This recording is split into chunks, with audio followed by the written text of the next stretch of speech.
Olá, boa noite. Vocês estão entrando aqui, vamos... já fiz o convite para a Ana Miranda, nossa debatedora.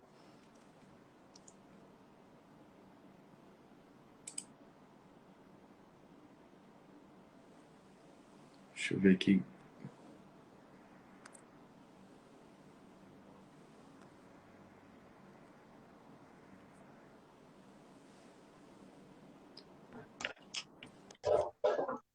Olá. Boa noite.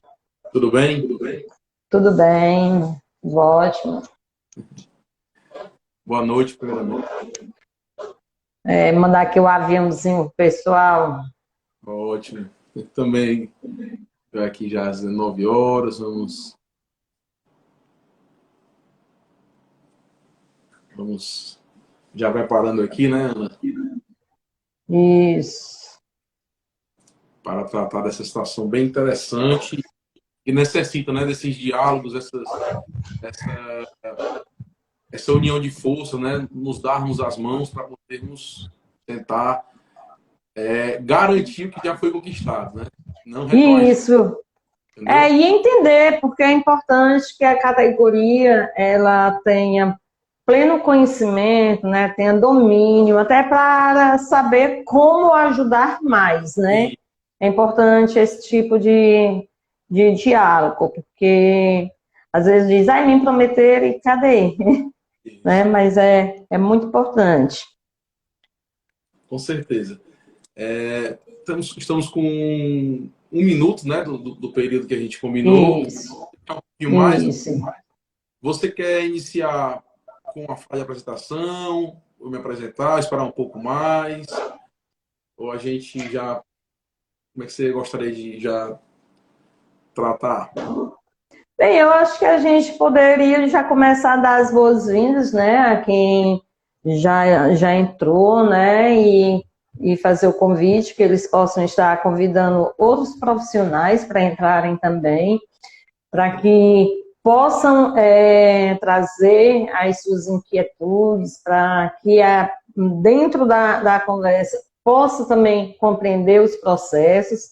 Uhum. É muito importante, porque os assuntos relacionados, né, ao STF não são uma coisa de tão fácil entendimento, não é uma coisa tão corriqueira de se ver, e principalmente num processo de uma categoria que, devido se manter sempre naquela linha do cuidado, muitas vezes fica meio alheio à forma de lutar pelos seus direitos, né? Então, eu acho bem interessante que eles possam convidar as pessoas. Aí, tudo bem, eu sou Ana Miranda, estou aqui como representante da FETANSE, Secretaria de Saúde 12 das Trabalhadoras, e aí também estou na vice-presidência do Sindiforte, que é o Sindicato dos Servidores e Empregados Públicos do município de Fortaleza. Estou aqui mais para essa fala, a fala política de militante sindicalista, né? Isso. Ao lado, né? Aí você se apresenta, né, doutor? O homem da lei. Arthur Munhoz, né, advogado, militante na defesa de servidores públicos. Atuamos junto ao Sindicato de Servidores Públicos de Cascavel, Itaitinga, Guaiúba. Maracanaú é só professor lá, não sou advogado dos servidores da saúde.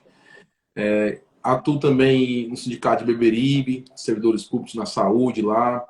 E estou sempre neste eterno caminhar, né, de aprendiz, também eterno aprendiz, e nesta luta, né? Eu gosto muito de dizer, Ana, que advogar, o próprio nome diz, né, é um poder executivo, né, o poder público, então não é fácil advogarmos e lutarmos por direito, assim como você também, que advoga, eu posso falar assim, que advogar é falar, né? Então, advoga, milita, né, na defesa dos servidores públicos, dos trabalhadores do serviço público.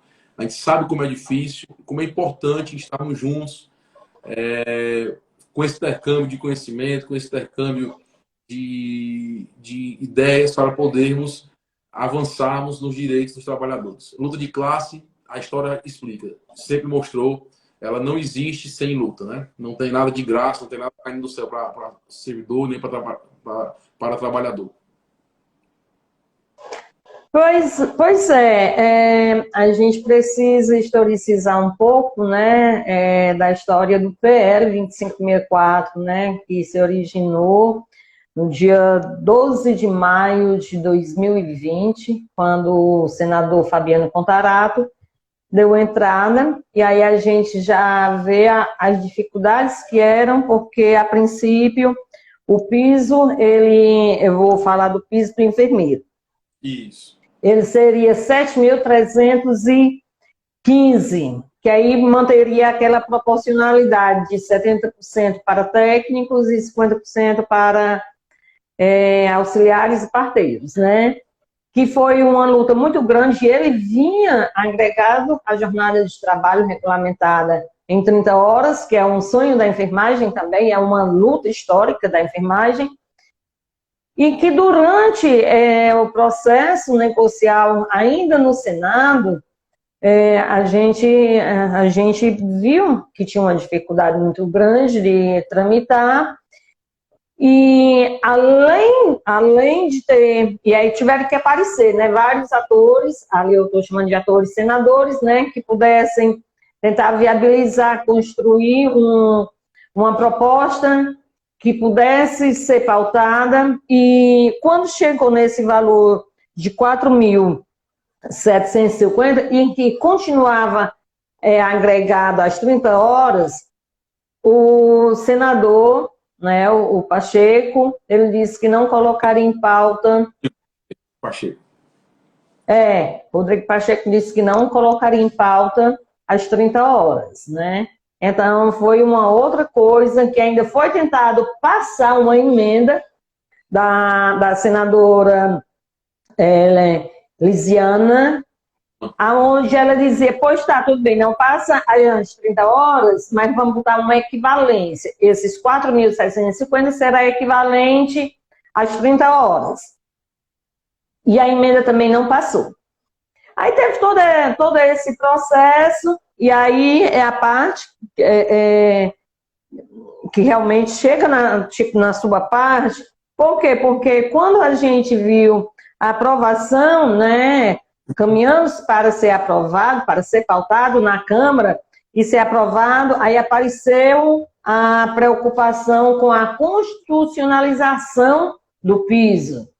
Isso. Que, de certa forma, era como se a gente tivesse esfriado no movimento, porque a gente deixou de chamar grandes atos, deixou aquelas idas para Brasília, e a gente passou a falar a gente deixou de falar do PL e passamos a falar só da PEC 11. Por quê? Porque nós queríamos muito ter essa segurança jurídica, tá? Aí, quando a gente, uma bela hora, com tudo já garantido, a gente se deparou com essa ação direta de inconstitucionalidade. Olha, a categoria recebeu essa notícia de forma muito mal. Desoladora, né? Decepcionada. A gente tinha que explicar, porque a gente dizia, olha, a PEC, ela vai constitucionalizar, vai dar segurança jurídica. Espera aí, os sindicatos, assessorados por advogados e tudo, sabe? Então, foi um momento muito ruim, assim, para a gente digerir, e a gente teve que juntar os cacos, literalmente, e partir para o ataque novamente. E, graças a Deus, estamos inteiros e lutando. Deixa eu falar um pouquinho, Ana, sobre a questão jurídica, certo? Você falou muito bem da PL. Eu queria deixar bem claro para quem está nos assistindo que o piso é uma questão que eu acho fundamental trazer. O artigo 7º da Constituição, e vou até ler aqui, o artigo 7º, inciso 5, ele trata do piso, né? Diz que são direitos dos trabalhadores. O piso salarial é proporcional à extensão e à complexidade do trabalho. Então, eu queria começar com essa fala, Ana, para poder as pessoas que estão nos assistindo entenderem que nós estamos falando de um direito base que busca respeitar o mínimo, né, de dignidade ante a importância e a complexidade da profissão do enfermeiro, da enfermeira, né? Então, a gente precisa entender isso. Esse movimento que vocês fizeram, ele vem como uma resposta para um estado que eu posso até dizer de calamidade de direito no cenário de reconhecimento do direito do enfermeiro. Então, o Brasil, durante anos e anos, ele vem desrespeitando, esquecendo, desconsiderando a profissão da enfermagem, os auxiliares, os técnicos e as parteiras, né, e os parteiros. E foi interessante que você colocou hoje no seu Instagram, que o Contarato lembrou também, né? A profissão de maioria, de grande maioria de mulheres. Então, às vezes a gente olha a sociologia, a política, quando eu falo política, não é política eleitoral, é a política de governo, de judiciário, de analisar essa situação realmente como uma forma de discriminação, como uma forma de olhar um pé atrás, enfim. Então, essa luta foi iniciada porque realmente não é para conceder direitos. Nós estávamos numa situação tão grave para o enfermeiro que nós queríamos apenas reconhecer o mínimo, como a Constituição fala, né? A Constituição fala da dignidade da pessoa humana, dos valores sociais, né? Isso nós estamos no artigo 1º da Constituição, ela já diz, né? A Constituição tem nosso Estado Democrático de Direito, ele tem como fundamento a dignidade da pessoa humana e os valores sociais do trabalho. E isso não existia, né? Como até hoje não está existindo para a enfermagem. Basta olhar o fosso que existe entre médico e enfermeiro. Então, foi iniciar esse trabalho, uma luta árdua de vocês. No meio do caminho, constatou-se que, como foi um PL, foi uma proposta que partiu do Senado e não do Executivo, haveria um risco de, lá na frente, alegarem a inconstitucionalidade da lei com base nesse argumento. Quem enviou não foi o Executivo, então era inconstitucional. Por isso que houve aquela parada, né, na PL, e os atores políticos se movimentaram para o quê? Para constitucionalizar, né? A Constituição é a lei maior da nação. Então, foi colocado naquela PL 11/2022 a previsão, dentro da Constituição, do direito dos enfermeiros ao piso, de modo a dar uma sustentação ainda maior ao PL. Tendo sido aprovada a emenda constitucional, garantindo, prevendo expressamente, além do artigo 7 que eu falei, havendo essa inserção, inserindo dentro da Carta Magna, da Constituição da Nação, o direito do piso para os enfermeiros, assim como lá atrás foi feito com os professores, aí sim, o Congresso ele aprova a PL que garante o piso, né, num valor que ainda fica muito abaixo do que era de ser feita justiça. Inclusive, eu quero deixar só um parênteses aqui, Ana, que a inicial, com todo respeito à inicial da Confederação Nacional, eu anotei isso aqui quando eu fui ler, eu tive cuidado de ler toda a ação, eles chegam ao disparate de dizer que o piso do médico é R$ 3.600 para falar. Olha como nós chegamos a um estado de fora da realidade, né, para poder eles conseguirem evitar, né, segurar um direito que foi conquistado, que é o mínimo, nós estamos falando de mínimo. De modo que foi aprovado o PL, né, voltando aqui, foi aprovado, foi para a sanção, o presidente da República sancionou, lembrando que ele vetou uma conquista que é muito importante, que é a atualização do piso, isso vai ter que ser analisado perante o Congresso, porque senão nós vamos voltar àquela desvalorização constante. E chegamos nesse momento agora, uma surpresa para toda a nação, eu posso dizer dessa forma, que foi um liminar do ministro Luiz Roberto Barroso, às vésperas da vigência efetiva da lei, suspendendo a lei. E uma questão bem interessante, a Confederação Nacional, né, que foi quem entrou com a ação da saúde, hospitais e estabelecimentos de serviço, ela não tem sequer, Ana, legitimidade para entrar nas questões de município, estado e União Federal. Olha onde é que nós estamos indo, né? Quando eles querem, como eles vão e avançam para eles desconsideram as formalidades que quando é para conceder para o trabalhador, eles vêm, né? Mas no caso aqui, mesmo como é para ser contra o trabalhador, eles pegam e desconsideram e interferiram na questão também dos servidores públicos, né? Esse é um ponto mais interessante. E assim, eu quero deixar bem claro para quem está nos assistindo, a Ana, conversei com ela um pouco mais cedo, que essa decisão que está ocorrendo neste momento no STF não é uma decisão definitiva. Está na imprensa, está 5-3. Essa decisão, eu preciso que entenda, que é analisando a decisão liminar do ministro Roberto Barroso, que suspende os efeitos para depois julgar. Depois quando? Depois de ouvir as partes, o Ministério Público, a AGU, as confederações, tanto dos empregadores como estados, municípios também vão ser ouvidos, como também a dos enfermeiros, né?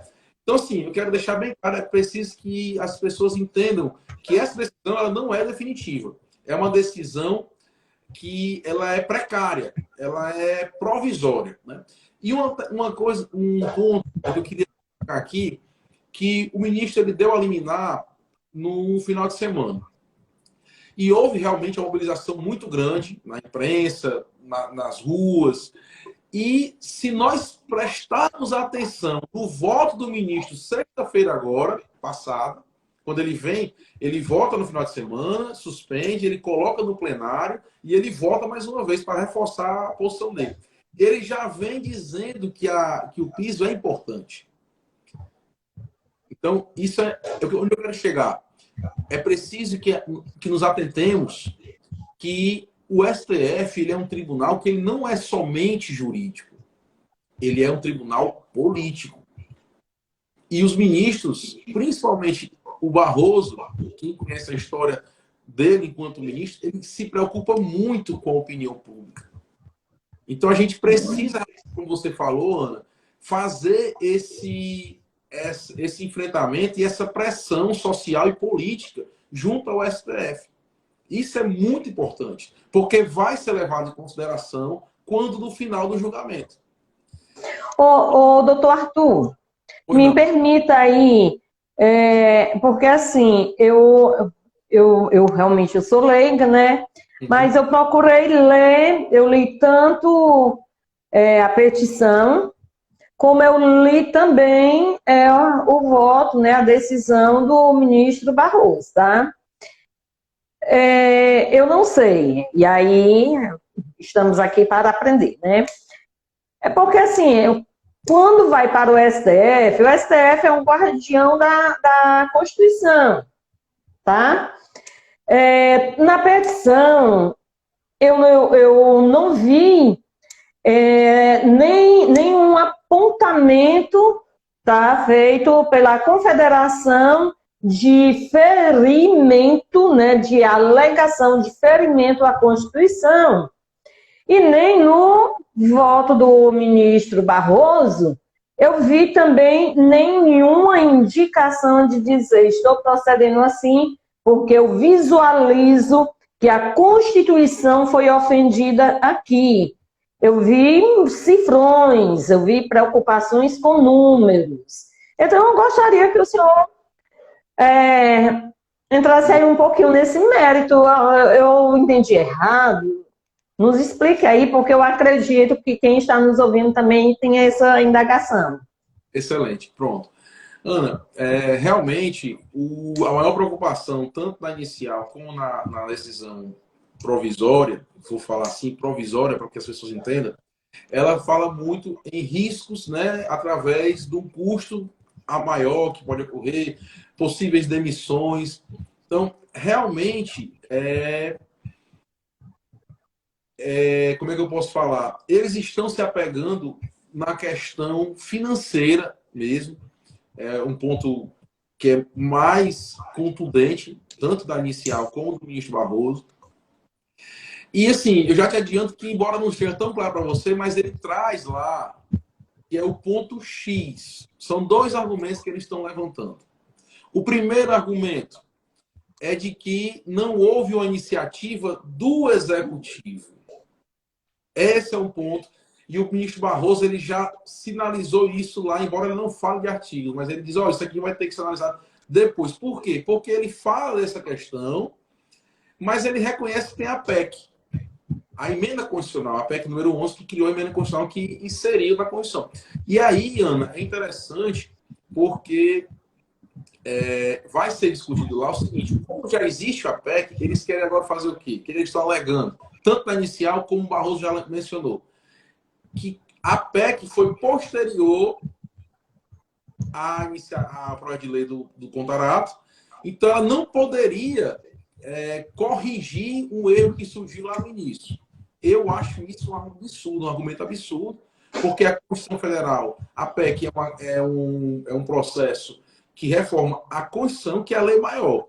Então, eu entendo que é um argumento que não se sustenta. Inclusive, a Procuradoria-Geral, ela trouxe esse ponto. Ela rebateu muito isso aí, nesse sentido. Olha, com a PEC, sanou essa alegação de nulidade. Mas, como você disse, voltando ao que você me perguntou, realmente é uma preocupação de números mais do que de jurídica. E aí volta, eu falei no início, o STF, ele, quando quer, ele é muito mais político do que jurídico.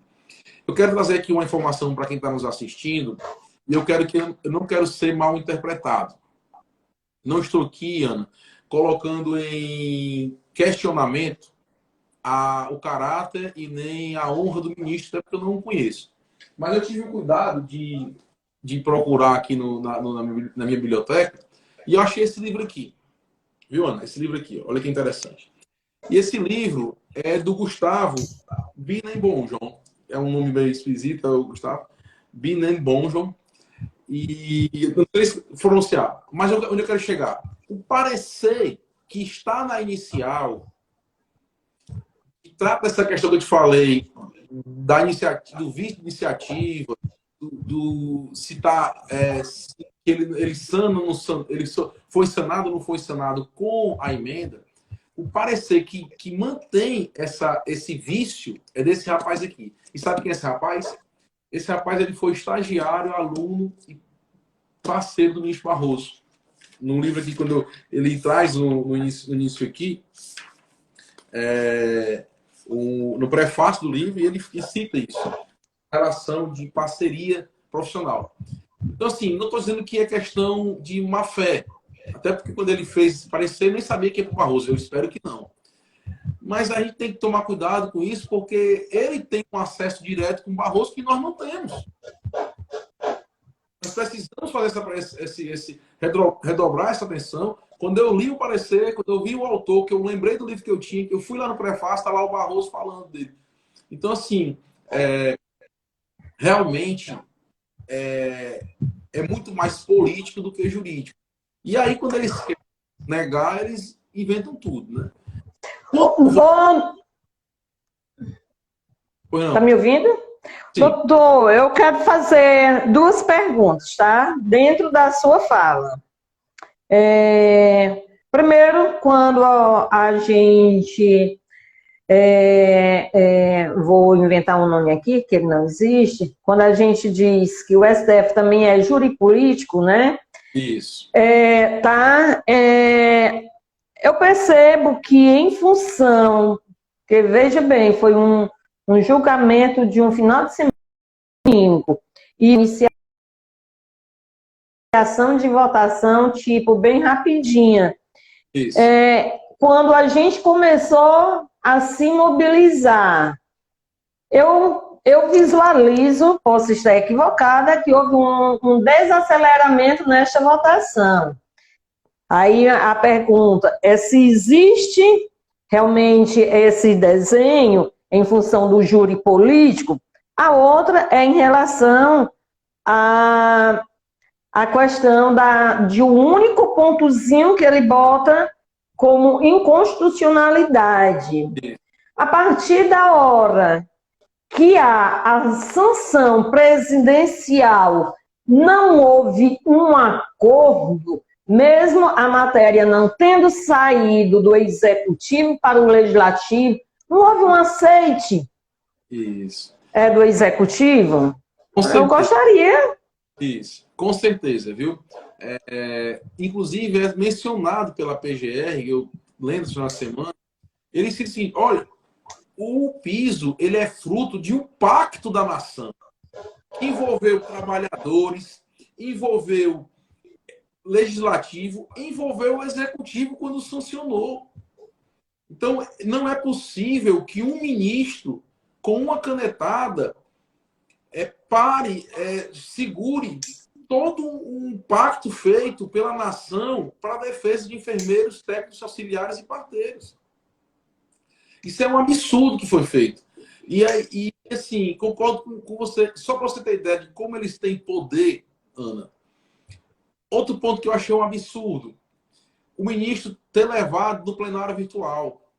Todos nós sabemos, quando é um plenário físico, que fica à luz da nação, onde os ministros têm que votar sendo filmados pela TV Justiça e pela imprensa, há realmente um cuidado. Nesta forma como ele colocou, os ministros votam nos gabinetes. Se chegar até sexta-feira e o ministro não votar, fica valendo o voto a decisão do Barroso. Aí está 5-3. Entendeu? Então é a forma dele conduzir o processo. Ele é como se fosse o presidente desse processo. E aí ele julga realmente, levando nessa forma de conduzir as coisas. O que eu acho que tem que ser feito, realmente, porque o Barroso, ele se preocupa com a opinião pública. Então, é preciso realmente essa mobilização. Tanto que nós estamos vendo que uma decisão liminar tem 3 votos contra, tem a AGU contra, tem a Procuradoria-Geral da República contra, muito bem fundamentado. Interessante também trazer. Precisamos ler o parecer da Procuradoria-Geral, que ela traz uma questão muito interessante, quando ele mostra que todos os atores, desculpa, deste processo, eles participaram no Congresso desse debate, inclusive os empregadores. Os patrões também participaram. Né?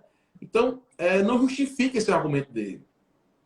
E, assim, a gente precisa realmente, porque existe realmente, respondendo, finalizando, Ana, existe realmente essa liberdade muito grande, esse poder muito forte do ministro de conduzir e decidir. Ele decidiu ali, alegando, inclusive, que pode acontecer demissões. Olha, se você olhar aqui a adesão dele, é tudo achismo. É tudo opinião que ele escuta de um lado só. Né? Ele não escuta os dois lados. Isso é um absurdo, isso é temerário. Inclusive, quando eu me permito aqui, no voto, na decisão dele, ele concede a cautelar para suspender, aí ele pede a situação financeira dos estados e municípios. Quer dizer que só quem vai falar o estado e o município é a palavra deles e pronto em relação à questão financeira. Aí ele pergunta para o Ministério do Trabalho, Previdência e Confederação Nacional do Trabalho de Saúde sobre a empregabilidade. E pergunta ao Conselho Nacional de Saúde sobre a questão da qualidade de serviços em relação ao fechamento de leitos. Por as confederações ingressarem como amigos públicos, né, para poder fazer esse contraponto no processo. Eu estava aqui hoje, estudando esse caso, eu vi que eu estava lendo aqui que me permita, na Confederação, na Federação Nacional dos Enfermeiros, eles trouxeram aqui, olha que absurdo, eles chamam que a Confederação Nacional dos Municípios está espalhando fake news. Por quê? Porque a Confederação Nacional dos Municípios está dizendo que o impacto desse piso é 9,4 bilhões de reais, quando os estudos mostram que ele é um pouco mais de 4 bilhões. Olha, 5 bilhões de diferença. Então, eles jogam esses números e ficam como se fosse verdade absoluta, que não pode ser. E aí, Ana, eu trago para você uma que eu vejo muito enquanto advogado, e para você, enquanto militante e dirigente sindical, não é nem questão de federação nem sindicato, mas as nossas confederações precisam urgentemente, para que a gente possa ter realmente uma paridade de armas neste debate, precisa fazer um estudo bem feito, um estudo econômico dos impactos, para que a gente possa realmente se contrapor, para que esses valores que eles jogam em pareceres caríssimos, em pareceres muito bem floreados, não fiquem como verdade absoluta. Isso é muito importante, porque nós estamos num processo, e o processo que eu estudo, minha amiga Ana, o direito ele não cai do céu. O direito ele é construído à base de muita luta e muito argumento. Então nós precisamos de cobrar da Confederação que traga pareceres jurídicos e econômicos que possam contrapor esse absurdo que está sendo feito nessa decisão. Doutor Arthur, porque tanto a Frente Parlamentar em Defesa da Enfermagem, como outros atores, né, inclusive a nossa federação, entrou com um pedido de amicus curiae, né? Eu gostaria que o senhor falasse um pouco como é que se dá esse processo e qual é a importância, por exemplo, para nós, que é a nossa fetance, ela seja aceita como amicus curiae. Dica para a gente no que isso ajuda. Isso é fundamental, porque, como nós acabamos de falar, Ana, fica lá a palavra deles. Quando você pede, o que é amicus curiae? Amicus curiae é uma expressão em latim que traduzindo para o português é amigo da corte. Né? Então, você vai lá não como parte, mas você vai para contribuir com a corte junto com o debate sobre aquele julgamento. Então, assim, é fundamental que ele ocorra. Eu só preciso dar uma observação aqui, que a gente precisa evitar a pulverização dessas intervenções no processo. Eu olhei o processo aqui, existem dezenas já de sindicatos pedindo para entrar. Isso pode dificultar o encaminhamento do processo. Nós temos que racionalizar esse trabalho do nosso lado, entendeu, Ana? Então, precisa realmente da confederação convergir essas questões, né, ouvir as federações e ser a nossa voz. Porque se daqui a pouco somos 26, daqui a pouco 26 federações, a confederação, aí vai a enfermagem, vai auxiliar, vai o Corém, daqui a pouco o sindicato também quer entrar. Todos os municípios foram chamados, pediram para ser ouvidos, né? Deixa eu ver aqui se todos não, é isso. Ele pede aqui para ouvir os 27 estados, né, no caso. E então, União Federal. Então, se ficar muito inchado o processo, qual é o meu medo, minha amiga? Meu medo é que o processo ele se arraste. Eu acho difícil se arrastar porque a pressão está muito grande. Mas o meu medo é que ele se arraste nessa lentidão, porque todos vão ter que ser ouvidos, todos vão ter que pressionar, todos vão ter que ser intimados, e aí dificulta um pouco o processo. Mas o amicus curiae, ele é fundamental no processo. Só não podemos abusar desse direito. Entendeu, Ana? Entendi. Outra coisa que eu gostaria de saber é se ainda de forma liminar, nessa fase liminar, se o ministro Barroso pode mudar a decisão dele. Por exemplo, se um dos ministros lá resolve não se manifestar, se não, ao final, se ele não pode refazer. Ele pode. Precisamos entender o seguinte: o piso foi um avanço porque hoje é um direito. A decisão do ministro Barroso é a exceção. Ela está contendo um direito previsto em lei. Então, o ministro ele deu uma cautelar, como eu já disse um pouco atrás. É uma decisão provisória. Ele pode voltar atrás, ele pode ser derrotado, né? Ele pode ganhar, processar na linguagem jurídica, essa ADIM, que é a ação direta de inconstitucionalidade, e depois das sessões, que com certeza eles fazem, essas sessões públicas, ele pode voltar atrás e conceder. Então, assim, é como eu disse um pouco antes, ele tem muito poder. O ministro tem muito poder. Tanto que ele, em uma canetada, ele parou todo um processo fruto de todo o pacto da nação, né, que vai beneficiar toda uma categoria. E eu volto a dizer, não é uma concessão de um direito mirabolante e nem um direito de outro mundo. Nós estamos falando de uma justiça sendo feita diante de anos e anos de descaso, de esquecimento, de desvalorização. O fosso existente entre médicos e enfermeiros, ele não se sustenta diante da importância do enfermeiro, diante do estudo que é necessário para poder exercer essa profissão tão nobre. Então não tem sentido isso. E nós estamos falando do mínimo, do básico do básico. Eu vou fazer essa pergunta, porque eu estou vendo que está entrando gente aqui que é da iniciativa privada. Eu gostaria de saber, porque assim, a emenda constitucional, ela já vinha com a prevenção, né, previsão que para estados, municípios, União e Distrito Federal, eles teriam até o final do exercício financeiro para poder ser lei, né? Ou seja, seria até janeiro. Mas nessa iniciativa privada não veio com essa pontuação.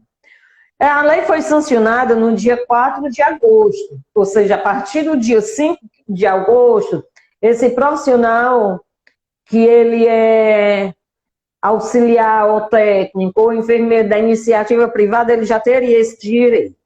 Isso. A pergunta é, não se consolidando essa ação direta de inconstitucionalidade, seja agora de forma liminar, seja mais na frente de mérito, o empregador ele terá que retroagir a 5 de agosto e pagar o piso de forma retroativa? Pronto. Aí outra pergunta. Pronto, não, responda essa. Porque eu queria só, antes de você responder essa questão, uma pessoa que me perguntou, me permita aqui, Ana, a Cristiane Gugel, perguntou se o STF pode cancelar o nosso piso, falar que é inconstitucional e não ter mais volta. Sim. Infelizmente, há esse risco, não tenho como dizer o contrário. É possível que ele, no final, ele julgue constitucional e anule tudo. Isso aqui a gente não pode fugir dessa realidade, né? Desse risco que nós estamos correndo. Por isso é preciso mobilização. Respondendo a Ana. Ana, a lei, existe uma regra, porque a lei ela foi publicada e ela começou a viger, começou a ter validade, né? Os efeitos dela iriam começar agora práticos, agora neste momento. Foi suspenso. A regra geral, companheira, é de que, em sendo derrubada a liminar, a adesão provisória, a regra é que os efeitos têm que retroagir.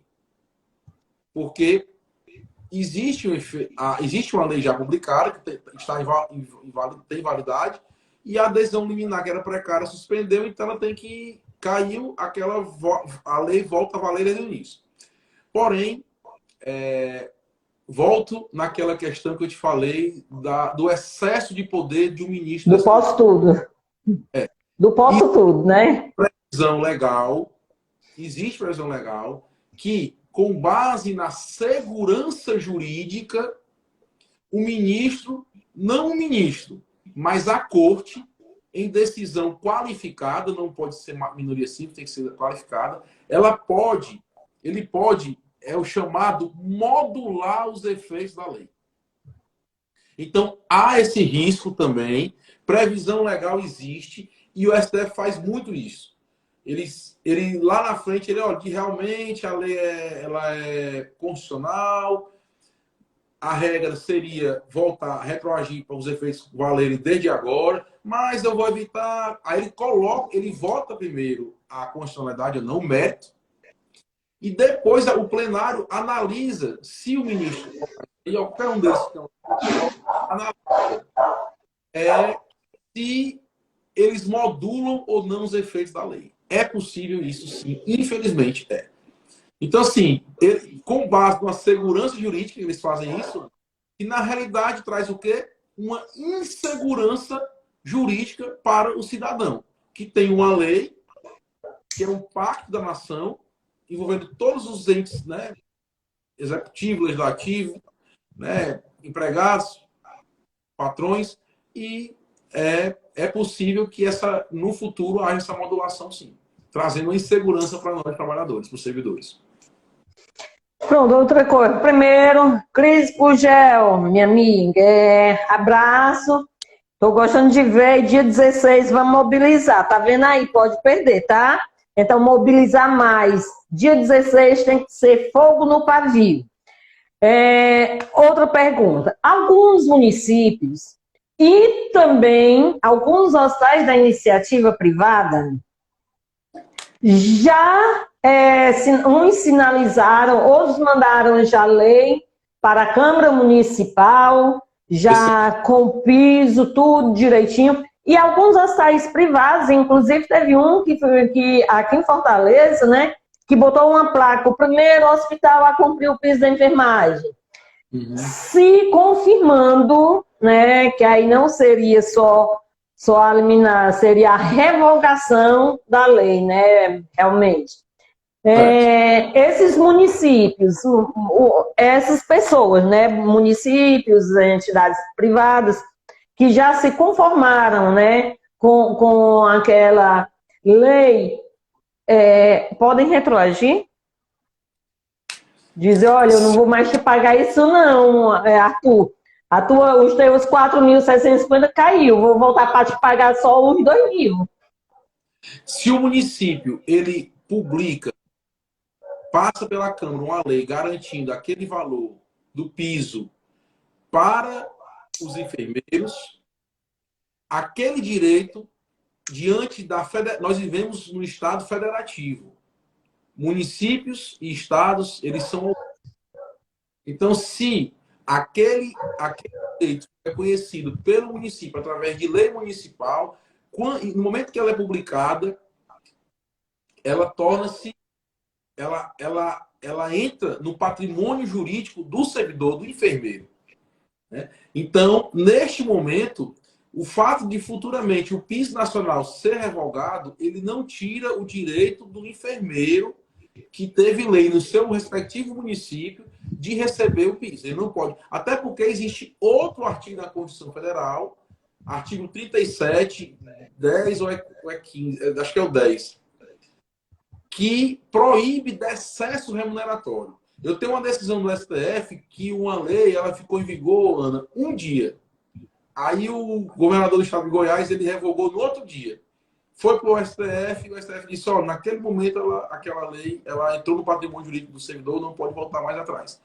Lembrando que, desde que seja uma lei, desde que seja proposta pelo executivo, nós temos que, no caso do município, respeitar aquele devido processo legislativo. Entenda aquele devido processo legislativo, ingressa no patrimônio do enfermeiro e não pode mais tirar. Entendeu, Ana? Ou tem alguma dúvida? Eu entendi. Mas eu vou reformular a pergunta. Porque se o prefeito Arthur mandou para a Câmara Municipal da cidade dele, dizendo de acordo com a lei 14.434, tá? Então, ele não levou esses 4.750, ele levou a lei 14.434. E a lei 14.434 deixa de valer. Como é que o salário da Ana Miranda vai ficar? Aí vai ser eu entendo que cada caso é um caso nesse caso, certo? Cada caso é um caso nesse caso. Se houver o recebimento da Ana a Ana já recebeu esse valor, eu entendo que não pode mais retirar. Não pode ter um decesso remuneratório. Embora ele faça alusão à lei, esta lei ainda está, ela está só suspensa, entendeu? Quando ele traz esse valor, ele reconhece a possibilidade de pagar esse valor. Então, se parte do município, eu entendo que ele não pode depois retirar. Agora, claro, como você disse, manda uma lei, não fala do valor, fala só do piso. É um caso específico. Nós temos que lutar para que esteja lá garantindo o valor do piso, o valor X, né? Embora o reporte, olha, fundamentado no piso, vou conceder aqui, fundamentado na Lei Nacional do Piso, eu vou conceder aqui o valor de R$ 4.700 para os enfermeiros. Então, eu entendo que ele não pode voltar atrás. Outra pergunta, e essa pergunta ela vai muito direcionada para nós, servidores públicos, realmente, e é o caso de Fortaleza, né? E tem aqui muita gente aqui do meu IJF nos assistindo. Eu gostaria de saber o seguinte: a composição do piso, ela pode ser feita agregando gratificações? O piso é base, mais gratificações? Pode haver redução de gratificação para compor o piso? Ou vai depender da política? Não depende de política, não. Primeiro ponto. Vamos em parte, Ana. O piso é o vencimento base. Quem está dizendo isso? STF. Julgamento do piso dos professores, ele enfrentou a denominação piso. Então, piso é vencimento base, não é remuneração. Primeiro ponto é isso. Segundo ponto, e aí é que entra a engrenagem jurídica, minha amiga. Se, no momento que o piso entrou em vigor, o servidor recebia o piso, o valor vencimento base, menor do que o valor do piso nacional, mas recebia o valor vencimento base, e recebe a gratificação, na hora que esse piso entrou em vigor, e se ele estiver valendo, se Deus queira, vai dar certo, vamos conseguir manter esse piso nacional, construiu-se para o servidor público, para o enfermeiro, o direito do piso de 4.700 e o direito da gratificação. Uma coisa não pode ser. E aí não se pode absolver uma com a outra. Agora, os tribunais classificaram que o servidor público não tem direito a regime jurídico eterno. Onde eu quero chegar? Vamos lá. Vou ver se eu consigo explicar por números. A enfermeira Ana recebe R$3.000 de vencimento base e R$2.000 de gratificação. O piso surge e diz, não é 3, é 4.000. Entrou em vigor o piso, a Ana tem direito a 4.000 de piso, com mais a gratificação de... Eu falei quanto, Claudia? 2. Ela tem direito a R$6.000. Nós não temos como evitar que lá na frente o município faça o seguinte, eu vou extinguir essa gratificação e vou jogar esses 2.000 para o vencimento básico. Aí ela não teria 6.000, eles teriam que jogar os 2.000 com mais o piso para fazer os 6.000. Isso aí, eu não sei se você entendeu. Nós não temos direito a regime jurídico único. Então, eles podem mexer, eles não podem reduzir a seu vencimento. Tem um município que eu trabalho, Ana, que 2 meses antes do piso, o município fez uma lei e jogou a gratificação para o vencimento básico. Aí, qual o problema? Naquele momento que ele fez isso, não existia o valor do piso. Aí, ele já vendo isso, o prefeito, ele absolveu. Então, quando chegou o piso agora, aí, de fato, ficou complicado para a gente. Defender. Entendeu? Então, assim, tem que ver o momento da vigência das normas e, em cima disso, a gente tentar defender. Agora, primeiro, é deixar bem claro, piso é vencimento base. Gratificação é outra coisa. Não se pode extinguir gratificação para fins de cumprir o piso. No momento do piso, tinha gratificação no piso, é piso mais gratificação. Que bom. Não, ficou claro, ficou bem claro. E assim, a gente está aqui chamando o dia 16, né, um ato assembleia, onde a gente vem unificando capital e interior, porque a gente acredita bastante ainda na possibilidade do próprio Barroso, porque a gente vem acompanhando, ele tem sido muito reportado, e pegou também no momento que a gente teve que trabalhar, e eu acho que ele deve ter percebido isso, que a gente teve que trabalhar com muita cautela, porque era um momento também que havia um chamamento do fechamento do próprio STF. Isso. Né? E a gente trabalhou com cautela, porque nós não queremos isso, nós queremos a segurança, o reconhecimento da legitimidade do PIS, né? E a gente vem percebendo que daqui a pouco ele vai querer fazer sutura, né? Um curativo, uma coisa assim, né? Ele está muito amigo da enfermagem. Mas só que eu acho que é a hora da enfermagem intensificar também, né? Até sexta-feira, porque encerra, né, o prazo regulamentar para eles voltarem até sexta-feira. E por isso, quem estiver me ouvindo, entenda, nós estamos chamando para sexta-feira para unir capital e interior e unir exatamente no dia aonde a gente pode estar dizendo: STF, do jeito que você votar aí, a gente vota aqui. Você é quem sabe qual vai ser a decisão que a enfermagem vai tomar. Porque a gente tem que fazer essas leituras, né, de ver como as cartas estão se mexendo no tabuleiro, né? E aí a gente vendo que há uma suavização. Eu acompanho alguns julgamentos, né? E Gilmar Mendes é um dos que deixa sempre para votar por último, né? Eu não sei qual é a estratégia.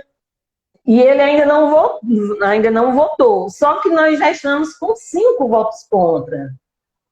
Esses 3 votos precisam ser nossos. Esses 3 votos restantes precisam ser nossos. E a gente tem que chamar a atenção que vai ser luta todo dia, o dia todo, até o STF reconhecer que realmente a gente lutou. Tanto a gente já merecia, é uma luta já de 20 anos, em que nesses 2 últimos anos a gente intensificou e a gente conseguiu que eles possam nos garantir esse direito. Isso. É isso aí. Vamos finalizar, né, Ana? Porque nós estamos já... Vamos finalizar. Olha, eu quero agradecer um momento muito, muito rico, que eu estava vendo aí alguns comentários, né, passando aqui, que realmente foi muito interessante. Então, agradecer ao senhor doutor Arthur Munhoz por essa oportunidade que o senhor nos deu, né, de ter mais propriedade, porque quando a gente tem mais propriedade, a gente fica mais fortalecido para lutar e fica com argumentos para convencer outros a virem para a luta também. Só gratidão. É isso mesmo. Eu também agradeço, Ana, você de pronto aceitou o convite. Nós que militamos, sou advogado há 16 anos, e há 16 anos que eu só advogo para servidor público, causas coletivas sindicais. Então a gente vivencia tudo isso, vibra quando ganha um piso desse aí, uma conquista, sabe como é difícil, né? Repito, é fruto de muita luta, e ficamos tristes com a suspensão, e ao mesmo tempo revigora nossas forças para continuar lutando. Então agradeço demais a sua disponibilidade. Estou também aqui à disposição. Contem comigo, continuando estudando aqui, tentando, da minha forma, né, sendo mais um nessa luta de valorização dos servidores, nesse momento, dos enfermeiros, técnicos e auxiliares. E fico muito agradecido também a todos que nos assistiram, né? E continuo à disposição nas minhas redes sociais, então, por contato, qualquer dúvida. Eu tenho paixão, realmente, por defender servidor público, é a minha causa. Tem especialista para tudo. Eu sou especialista mesmo de essa causa, estava em Maracanã Que hoje, bom. na luta por servidor público.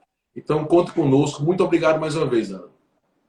Obrigada e obrigada a todos vocês que entraram nessa live e que vêm contribuindo e mobilizem. Sexta-feira, 16, é dia de luta. Tá ok. Forte abraço, minha amiga. Tudo de bom. Tchau.